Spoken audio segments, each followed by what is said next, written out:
আপনি কখনো ভাবছেন কি, যদি আমরা শুধুমাত্র এসলে থাকা সেরা বিদেশি খেলোয়াড়দের দিয়ে একটি টিম তৈরি করতে পারি? কেমন হবে যদি এই খেলোয়াড়দের একসাথে মাঠে নামানো হয়, যারা নিজেদের দেশের দলগুলোর বিপক্ষে খেলছে, তবে একটি কৌশলগতভাবে তৈরি করা টিমের মতো, যাতে আমাদের ভারতীয় দলের জন্য একটি শক্তিশালী প্রশিক্ষণের পরিবেশ তৈরি হয়? ঠিক এই ভাবনা থেকেই আমি আজকের ভিডিওটি তৈরি করেছি, যেখানে আমি একটি প্ল্যান নিয়ে এসেছি যা আমাদের জাতীয় দলকে আন্তর্জাতিক পর্যায়ে আরও শক্তিশালী করতে সাহায্য করতে পারে। একটি বৃহত্তর চিন্তা। আপনি কি কখনো ভেবেছেন আমাদের জাতীয় দল যাতে আন্তর্জাতিক ম্যাচগুলোতে ভালো প্রস্তুতি নিতে পারে, তবে কি উপায়ে তাদেরকে আরও উন্নতি করতে সাহায্য করা যেতে পারে? অনেকেই এটি উল্লেখ করেছেন যে আমাদের ভারতীয় দল বিদেশে খেলার সময় বিদেশি প্লেয়ারদের বিরুদ্ধে খেলে, তবে প্রকৃত প্রশিক্ষণের অভাব থাকে, খেলাগুলি কম থাকে, আর সেই কম ম্যাচের মাধ্যমে আপনি উন্নতি করার মতো সুযোগ পেতে পারেন না। এর সঠিক সমাধান কি হতে পারে?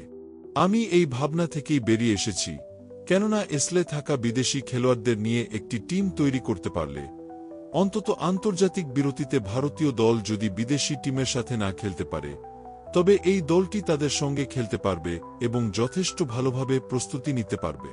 একটি শক্তিশালী দল গঠন করলে জাতীয় দলের পারফরম্যান্স আরও উন্নতি করতে পারে, কারণ খেলোয়াড়রা একে অপরের সঙ্গে সমন্বয় করতে শিখবে এবং নিজেদের খেলায় নতুন দিক থেকে উন্নতি ঘটাবে। এসলে বিদেশি খেলোয়াড়ের নির্বাচন। এখন আসি কিভাবে আমি এই টিমটি তৈরি করলাম। এসলে এক 3টি টিম আছে এবং প্রত্যেকটি টিমে 6 জন করে বিদেশি খেলোয়াড় আছে, তাই খেলোয়াড়দের নির্বাচন করা সত্যিই কঠিন। তবে সবকিছু মিলিয়ে আমি কিছু শক্তিশালী নাম বেছে নিয়েছি এবং তাদের নিয়ে আজকের প্ল্যানটি তৈরি করেছি। একটা বড় সমস্যা ছিল যে এসলে কোন বিদেশি গোলকিপার নেই। তাহলে গোলকিপারের জায়গায় আমরা কিভাবে কাজ করব? গোলকিপার এবং ডিফেন্স। এই কারণে আমি সর্বশ্রেষ্ঠ ভারতীয় গোলকিপার বিশাল কায়েদকে রেখেছি এবং তার মাধ্যমে গোলকিপারের জায়গা পূর্ণ করতে হবে। এমনকি তার উপস্থিতি আমাদের পুরো দলের আত্মবিশ্বাস বাড়িয়ে দেয়, কারণ বিশাল কায়েদ এমন একজন গোলকিপার যিনি কখনোই ম্যাচের মধ্যে দোষ করেন না এবং তার আত্মবিশ্বাস দলের জন্য অনেক গুরুত্বপূর্ণ। এছাড়া আরও একটি সমস্যা হল, কোনো টিমেই বিদেশি সাইড ব্যাক নেই, তাই আমি 3-5-2 ফরমেশনে যেতে চেয়েছি। এই ফরমেশনটা ব্যবহারের জন্য সাইড ব্যাকের জায়গা ছাড়াই কাজ চালাতে হবে, আর উইং ব্যাকের সাহায্যে এটিকে পূর্ণ করতে হবে, কিন্তু উইং ব্যাকও পাওয়া যাচ্ছে না, তাই আমি উইঙ্গারদের দিয়ে কাজ চালানোর সিদ্ধান্ত নিয়েছি। এখন আসি আমার ডিফেন্স নিয়ে। এই পজিশনে আমি 2 জন সেরা বিদেশি খেলোয়াড়কে নির্বাচন করেছি, আলবার্টো রড্রিগেজ এবং টম অলড্রে। তারা দুজনই অত্যন্ত দক্ষ ডিফেন্ডার এবং একে অপরের সাথে ভালো বোঝাপড়া রয়েছে।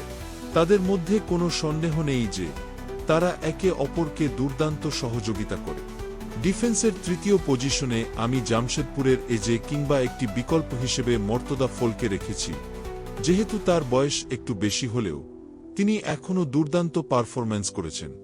মর্তদা ফলের গত বছরের পারফরম্যান্স ছিল চমৎকার, যেখানে তিনি অনেক ম্যাচে গোল করেছেন এবং ডিফেন্সিভ দায়িত্ব পালন করেছেন দুর্দান্তভাবে।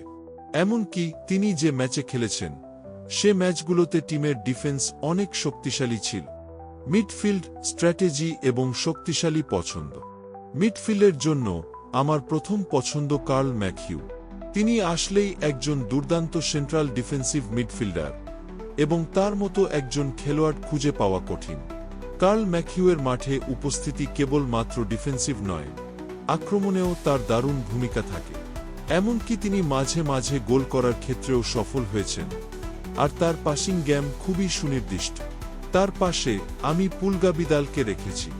যদিও পুরো সিজন বা ম্যাচগুলোতে তিনি খুব বেশি দৃষ্টিকটু না হতে পারেন, কিন্তু তার খেলাটা উন্নতি করতে পারে যদি সে বড় দলগুলোতে খেলে। পুলগা বিদালের শক্তি হচ্ছে তার ট্যাকলিং এবং পজিশনিং। তিনি একজন মিডফিল্ডার যিনি প্রতিপক্ষের আক্রমণ থামাতে খুব দক্ষ। তার বিকল্প হিসেবে আমি বাটন ওগুয়েরাকে ভাবতে পারি। অ্যাটাকিং মিডফিল্ড, দক্ষতা এবং অভিজ্ঞতা। এখন আসি অ্যাটাকিং মিডফিল্ডে, যেখান থেকে গ্রেগ স্টুয়ার্টের চেয়ে বড় খেলোয়াড় কেউ নেই। যদিও তার বয়স এখন কিছুটা বেড়ে গেছে, এবং পুরো 9-0 মিনিট খেলা তার জন্য কঠিন হয়ে দাঁড়িয়েছে, তবুও তার স্কিল এবং অভিজ্ঞতা তাকে এই পজিশনের সেরা খেলোয়াড় হিসেবে রাখে। তার বিকল্প হিসেবে আমি আদ্রিয়ান লুনাকে রাখছি, যেহেতু লুনা তার ফর্মের শিখরে না থাকলেও স্টুয়ার্টের সমপর্যায়ের খেলোয়াড়। তার পাসিং গেম এবং গোল করার দক্ষতা গ্রেগ স্টুয়ার্টের মতোই। উইং, ক্রসিং এবং আক্রমণ। এখন যদি উইং প্লে নিয়ে আসি, তবে আলাদিন আজার বাঁ দিকের উইংয়ে আমার প্রথম পছন্দ। তার বিকল্প হিসেবে আমি নোয়া সাধুকে রাখতে পারি, তবে সমস্যাটা হচ্ছে তারা উইঙ্গার কিন্তু উইং ব্যাক নয়, তাই তাদের দুজনকেই বা উইংয়ে রাখতে হবে। ডান উইংয়ে আমার প্রথম পছন্দ উইলিয়াম রায়ান এবং দ্বিতীয় পছন্দ কর্নারশিল্ড। কর্নারশিল্ড একটি ভাল প্লেয়ার হলেও তার খেলাধুলা উইঙ্গারের মতো নয়, কিন্তু রায়ান উইলিয়ামস যে দারুণ ক্রসগুলো দেয়, সেটার কারণে আমি তাকে রাইট উইংয়ে রাখতে চাই। স্ট্রাইকার, গোলের ধার। স্ট্রাইকার পজিশনে আমি জেমি ম্যাকলারেনকেই প্রথম পছন্দ হিসেবে রেখেছি। তার সাথে জেসন কামিন্সের সম্পর্ক অত্যন্ত ভালো, তাই সেকেন্ড স্ট্রাইকার হিসেবে আমি কামিন্সকেই বেছে নেব। তাদের দুইজনের মধ্যে বোঝাপড়া খুবই ভালো এবং তারা একে অপরকে সমর্থন করে খেলায় একে অপরকে আরও ভালো করতে সাহায্য করে। বিকল্প খেলোয়াড়রা।